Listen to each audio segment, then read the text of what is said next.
这是农历的11月15哦。你看，画红线了，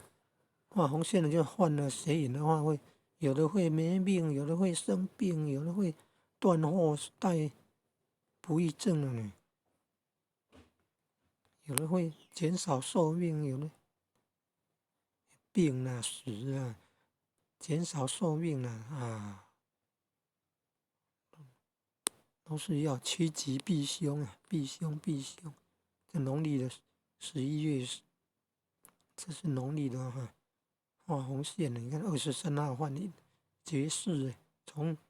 22号晚上11点，晚上12点子时就开始算到23号晚上11点，戒淫了，戒淫了。那早上更不能行淫，大伤血脉啊，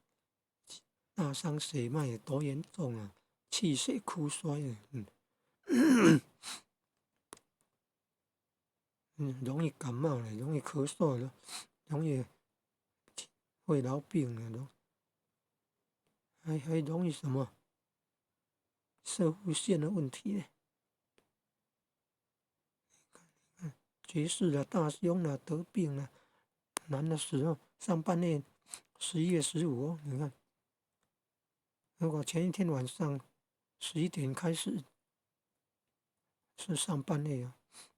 换瘾的话难的是下半夜醒过来产生淫欲哦，换了瘾哦，女人会死你看害死女人呢。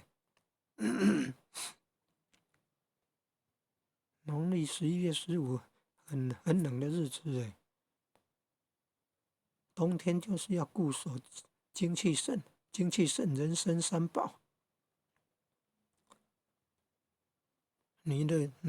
是精气神，跟那肾脏元气有关呢。男的有精液，女的有肾脏元气啊，这乃是精神。你由他日担当宇宙，常念南无观世音菩萨，南无观世音菩萨，南无观世音菩萨，可以减少淫欲。